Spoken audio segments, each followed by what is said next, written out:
नमस्कार दोस्तों, Indian institute of management Raipur का एक नई वीडियो में आपका स्वागत करता हूं। इस वीडियो में हम लोग जानने वाले हैं कि पीएचडी प्रोग्राम के बारे में, कि इसमें क्या क्या एरिया ऑफ स्पेशलाइजेशन है, एलिजिबिलिटी क्या है, इसका सिलेक्शन प्रोसेस क्या है, रेलिवेंट टेस्ट स्कोर क्या होने वाला है, एप्लीकेशन फ़ी क्या होने वाला है, एडमिशन क्राइटेरिया क्या है। ये एडमिशन क्राइटेरिया बहुत सारे बच्चे गलती करने वाले हैं, उनको पता नहीं है। एक सब मतलब एक ऐसा इंपॉर्टेंट चीज़ बताएंगे जो इस बार कुछ कुछ इंस्टीट्यूट ने एक नया चीज़ लेकर के आया। और इस वीडियो को जब तक आप कंप्लीट नहीं देखोगे तब तक आप, अगर हो सकता है बिना आप देखे हुए अगर फॉर्म फिल करोगे तो आप बहुत ज़्यादा बड़ा गलती करोगे और फिर आपका सिलेक्शन नहीं होगा।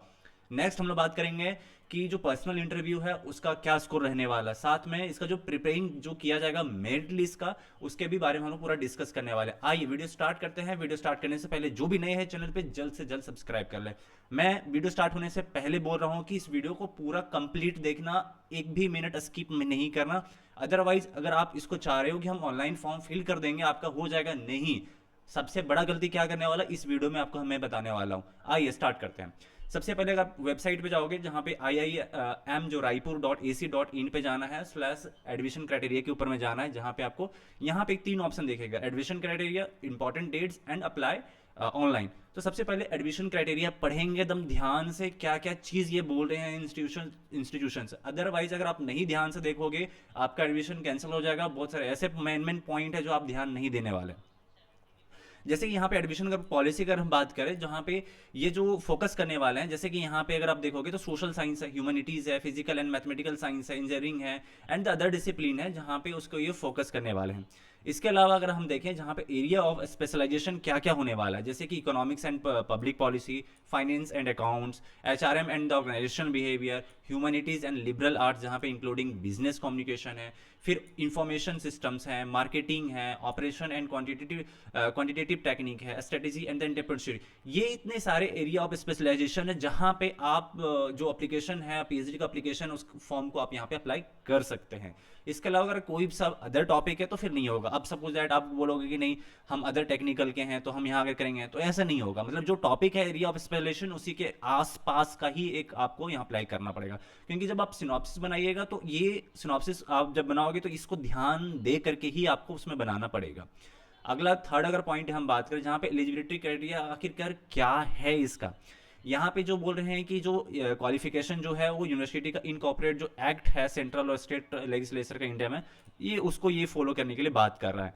बाकी यहाँ पे बोल रहा है कि ये मास्टर डिग्री होना चाहिए या फिर पीजीपी होना चाहिए IIM से, या फिर एक इक्विवेलेंट होना चाहिए अदर एनी कोई भी डिसिप्लिन का होना चाहिए जिसमें से कम 55% उनका होना चाहिए। इसके अलावा अगर देखेंगे, या फिर प्रोफेशनल क्वालिफिकेशन होना चाहिए, चाहे आप CA हो चाहे ICWA हो, ऐसे जो भी अगर आपके पास डिग्री है तो आप ये कर सकते हैं। अगर नेक्स्ट अगर देखेंगे, जहाँ पे 4 या 8 सेमेस्टर का बैचलर्स डिग्री होना चाहिए इंजीनियरिंग का, जैसे BE हो चाहे BTech है चाहे BArch है, तो ऐसे जो है मिनिमम CGPA होना चाहिए 6.5 ये होना चाहिए। या फिर 5 ईयर और क्या क्या होना चाहिए, 5 ईयर इंटीग्रेटेड मास्टर्स डिग्री होना चाहिए, प्रोग्राम होना चाहिए कोई भी डिसिप्लिन में जहाँ कम से कम 60% एटलीस्ट आपका होना चाहिए। इसके अलावा सेकेंडरी जो स्कूलिंग है 10+2 का होना चाहिए, क्योंकि बहुत सारे ऐसे बच्चे होते हैं 10th के बाद डिप्लोमा कर लेते हैं और इसमें आ जाते हैं। अगर नोट का बात करें, जहाँ पे रिलैक्सेशन जो है 5% दिया जाएगा, किनको दिया जाएगा, SC ST या PWD कैंडिडेट्स अगर हो तो आपको 5%, अगर कम भी है तब भी आपका यहाँ पे एडमिशन के लिए किया जा सकता है। इसके अलावा यहाँ पे ये भी बोल रहे हैं कि जो भी कैंडिडेट्स है फाइनल ईयर में हैं, लेकिन उनका जो है प्रोविजनल जो मतलब एक तरह से रिजल्ट जो सारा कुछ आने का है, वो रिलेवेंट जो डिग्री है वो कम से कम 30 जून 2025 तक आ जाना चाहिए, तब आप यहाँ पे अप्लाई करें। इसके अलावा अगर नहीं आएगा तो आप अप्लाई ना करें। अगर आप फर्स्ट ईयर में हो तो फिर आप अप्लाई ना करें। इसके अलावा जो परसेंट जो है कैलकुलेट किया जाएगा वो based on the practice as the follows the respective जो भी यूनिवर्सिटीज़ है, वहाँ का जैसा भी सिस्टम है उनके ही थ्रू इसको बनाया जाएगा, जो भी आपका CGPA हो या CGPA हो। लिमिट्स क्या होना चाहिए, एज लिमिट यहाँ पे बोल रहे हैं कि आपका 50 साल से ज़्यादा नहीं होना चाहिए। कब, डेट बता रहा है जून 1 2025 है। ऐसा नहीं कि अगर एज बहुत ज़्यादा है तो यहाँ पे लिया जाएगा, नहीं। रिजर्वेशन सिस्टम की अगर हम बात करें, जो भी गवर्नमेंट ऑफ इंडिया का रूल्स है जो PhD में, उनको ही यहाँ पे अप्लाई किया जाएगा। इसके अलावा अगर कोई भी अगर क्वायरीज है तो यहाँ पे लिखा हुआ है doctoral.admission@the rate IIM Raipur.ac.in पे आप इसको कर सकते हैं। सिलेक्शन प्रोसेस क्या होने वाला है, सिलेक्शन प्रोसेस में जहाँ पे कैट, ठीक है, हेल्ड बाय जो IIM के द्वारा किया जाता है। इसके अलावा गेट, GRE, GMAT JRF, यहाँ पे यूजीसी या फिर CSR या फिर यूजीसी नेट अगर आपके पास है, क्वालिफाई होना चाहिए। और यहाँ पे ये भी बोल रहे हैं कि जो इंक्लूडिंग कैट का जो होगा ड्यूरिंग लास्ट 2 साल का ही माना जाएगा, मतलब अगर आप 3 साल या 4 साल पहले दिए हो तो उसका नहीं माना जाएगा, लास्ट 2 साल का ही यहाँ पे माना जाएगा। इसके अलावा देखो यहाँ पे लिखा हुआ है डेट आफ्टर 1 जुलाई 2023 के बाद अगर है आपका तभी आप कर सकते हैं, अदरवाइज नहीं। इसके अलावा यहाँ पे जो कैंडिडेट्स है वो हैव ऑलरेडी जो फुल उनका पीजीपी कंप्लीट होना चाहिए लास्ट 10 साल में। ऐसा नहीं कि आप 20 साल पहले किए हो, नहीं वैसा नहीं होना चाहिए, एटलीस्ट लास्ट 10 ईयर्स का बात करना चाहिए। From IIM with minimum grade point कितना होना चाहिए, 6 या 10 में से कम से कम 6.5 तो होना ही चाहिए, अदरवाइज फिर यहाँ पे ये नहीं होगा। इसके अलावा जो कैंडिडेट्स है उसका शॉर्ट लिस्ट किया जाएगा, कब किया जाएगा, परफॉर्मेंस के बेसिस पे उनका जो कम्पिटिटिव एग्जाम है जो मेंशन किया जाएगा, will be the call the IIM Raipur का जो एक पर्सनल इंटरव्यू लिया जाएगा। उसके बाद एक फाइनल सिलेक्शन होगा जो टेंटेटिवली लगभग 26 या 28 मई को ये होने वाला है। इसके अलावा जो भी बच्चे का यहाँ पे एडमिशन होता है उनको एक स्टाइपन जो दिया जाएगा उनको लगभग 36,000 रुपीज़ दिया जाएगा।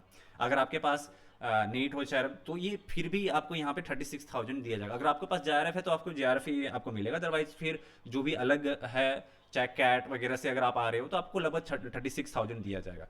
इसके अलावा जो यहाँ पे बोला जा रहा है कि कैसे आप इसको अप्लाई कर सकते हैं, बाकी ये पॉइंट है जो इजी है, आप इसको देख लेना। अप्लाई आप कैसे कर सकते हो, ये वेबसाइट है यहाँ पे, अगर मैं ऊपर में मैंने आपको बताया है यहाँ पे, जैसे कि यहाँ पे अप्लाई का करने का एक ऑप्शन है, तो अप्लाई आप करोगे तो वहाँ से आप जाकर के इसको कर सकते हो।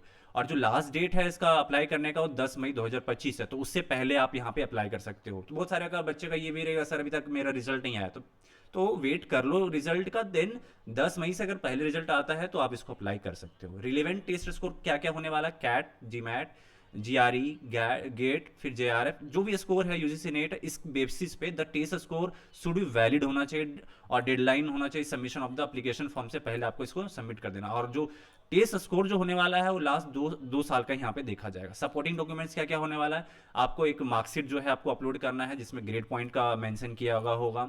इसके अलावा जो भी ट्रांसक्रिप्ट होना चाहिए अदर देन हिंदी या इंग्लिश मस्ट भी मतलब होना चाहिए। इसके साथ में जो आपका स्कूल या यूनिवर्सिटीज़ का जो डिग्री है आपको उसको भी अपलोड करना है। परसेंटेज जो कन्वर्सेशन जो सर्टिफिकेट है जो कॉलेज के द्वारा मिलता है इन केस ऑफ CGP या फिर CP है आपको डालना पड़ेगा।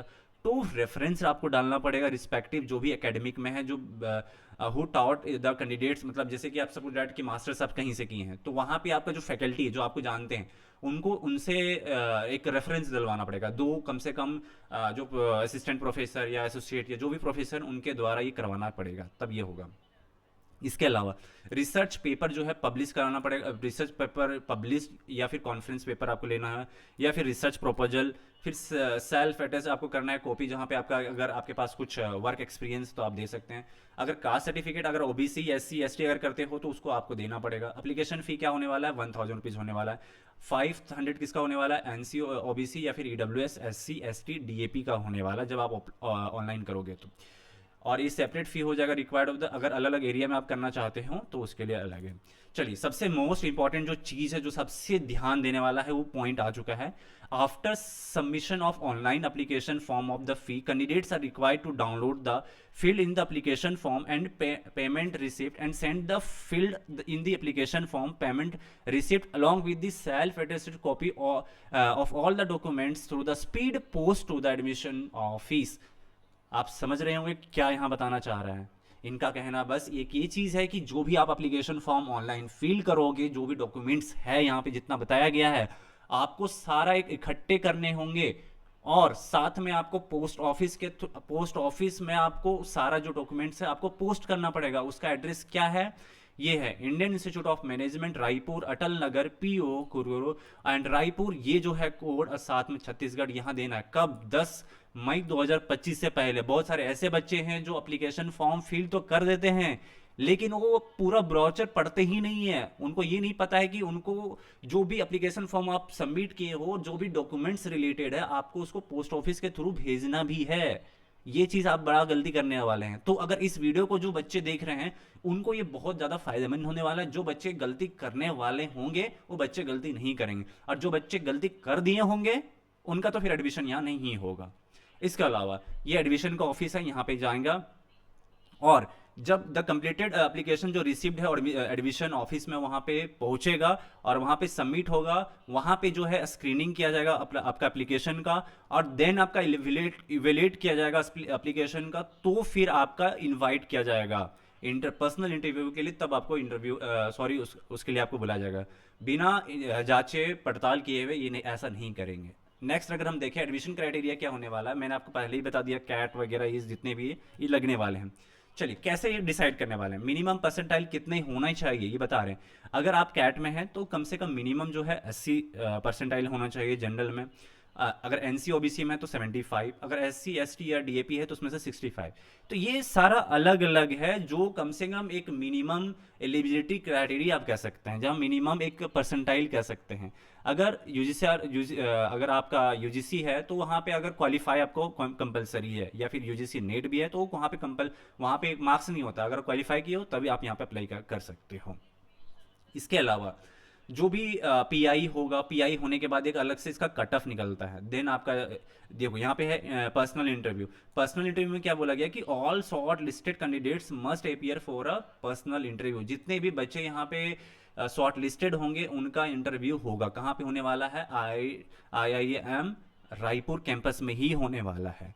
तो जो selection panel will be assess the suitable of the candidates of the PhD programme, and ये जो है उसको देखा जाएगा, उसका जो गुड रिकॉर्ड क्या है, उनका प्रोफेशनल अकॉम्प्लिशमेंट क्या है, रिसर्च इंटरेस्ट क्या है, देन उसको पर्सनल इंटरव्यू में बुलाया जाएगा। सपोज दैट आप कुछ और टॉपिक लेकर के आ रहे हैं तो आपको ऐसे डायरेक्टली आपको वहाँ पे नहीं बुलाया जाएगा। प्रिपेयरिंग कैसे किया जाएगा मेरिट लिस्ट को, आप ये भी ध्यान दो क्योंकि बहुत ही इंपॉर्टेंट है। यहाँ पे ये बोल रहे हैं कि एकेडमिक जो क्वालिफिकेशन आपका 40% लिया जाएगा, उसमें क्या क्या रहेगा, आपका एकेडमिक प्रोफाइल होगा, जैसे कि क्या क्या है। 10% जो 10th अगर आपका स्टैंडर्ड है वहाँ से आपका 8% लिया जाएगा, 12th स्टैंडर्ड है वहाँ से 8% लिया जाएगा, ग्रेजुएशन है वहाँ से 16% लिया जाएगा, और पोस्ट ग्रेजुएशन है तो वहाँ से 8% लिया जाएगा। मतलब इतना जो है आपका एकेडमिक क्वालिफिकेशन से लिया जाएगा। चलिए अब देखते हैं कैसे क्या होने वाला। अगर रेंज अगर आपका क्लास 10th में, 12th में, ग्रेजुएशन में, अगर पीजी में कितना रहा, अगर आपका आपका लेस देन या इक्वल रहा 60 तो आपका एक भी नहीं लिया जाएगा, 0 लिया जाएगा। वहीं अगर आपका 60 से प्लस और लेस देन और 70 से के बीच में आता है तो क्लास 10th में है तो फिर 2 लिया जाएगा, 12th में 2, ग्रेजुएशन में 4, पीजी में 2। ऐसे करके ये सारा मार्क्स को यहाँ पे बताया गया है। तो आप इसमें देख लो कि आप किस में फिट हो रहे हैं, आपका परसेंटेज कितना था, आप खुद से इसको कैलकुलेट कर सकते हो। साथ में पर्सनल इंटरव्यू जो है with both the area and the programme panel और मैंडेटरी, तो इस कैंडिडेट्स के लिए यहाँ पे है। नेक्स्ट अगर हम लोग बात करें कि यहाँ पे जो इंपॉर्टेंट डेट है, क्या क्या इंपॉर्टेंट डेट यहाँ पे रहने वाला है। दूसरा अगर हम लोग देखें जो एप्लीकेशन डेडलाइन है वो लगभग 10 मई तक है, तो 10 मई से पहले है, रिक्वेस्ट करता हूँ उससे पहले आप इसको फिल कर देना। पर्सनल इंटरव्यू है जो 26 से 28 तारीख के बीच में होने वाला है, और रिजल्ट जो डिक्लेरेशन है वो 5 जून 2025 तक हो जाएगा, और जो आपका क्लासेस है वो 22 जून 2025 से स्टार्ट हो जाएगा। तो यहाँ पे और भी लिखे हैं जो भी एडमिशन पॉलिसीज है वो अप्लाइड किया जाएगा पीएचडी सिलेक्शन प्रोसेस में 2025 में। Please note that the IIM Raipur reserves the rights to modify the shortlisting criteria for the तो पर्सनल अपीयरेंस के लिए फाइनल सिलेक्शन जो होगा उसको टाइम पे दिया जाएगा, और बैच जो है उसका point of the time till the admission of the PhD completed, जब तक नहीं हो तब तक आपको इसको करना होगा। इसके अलावा अगर आप देखोगे अप्लाई ऑनलाइन है, अप्लाई ऑनलाइन पे आप जैसे क्लिक करोगे यहाँ पे ये आ जाएगा login for the PhD programme, ठीक है। एंड यहाँ पे आपको click here to register an account करना पड़ेगा, जहाँ पे आपको अपना नाम, लास्ट नेम, फिर ईमेल, आपको कॉन्टैक्ट पासवर्ड देना पड़ेगा, और पासवर्ड कंफर्म करके आपको आप इसको रजिस्टर कर सकते हैं। आई थिंक आपको मैंने बहुत अच्छे से बताया है, और बहुत सारे ऐसे बच्चे हैं जो इसका एक बेनिफिट ले सकते हैं, क्योंकि इससे पहले भी और भी मैंने जैसे ISM धनबाद का मैंने ऑलरेडी MBA के बारे में प्रोसेस बताया। अगर वैसा अगर आप देखना चाहते हैं, अगर वहाँ अप्लाई करना चाहते हो तो उस वीडियो को आप जाकर देख सकते हैं। डीपली में मैंने बताया है कि क्या करना है, क्या नहीं करना है, किस चीज़ पे आपको ध्यान देना है। इसके अलावा अगर कोई भी आपका समस्याएं हैं, आप कमेंट्स बॉक्स में आप जाकर के क्वेश्चंस पूछिए, मैं आपका उत्तर वहाँ पे देता हूँ। मिलते हैं आपसे नेक्स्ट वीडियो में, तब तक के लिए अपना ख्याल रखें।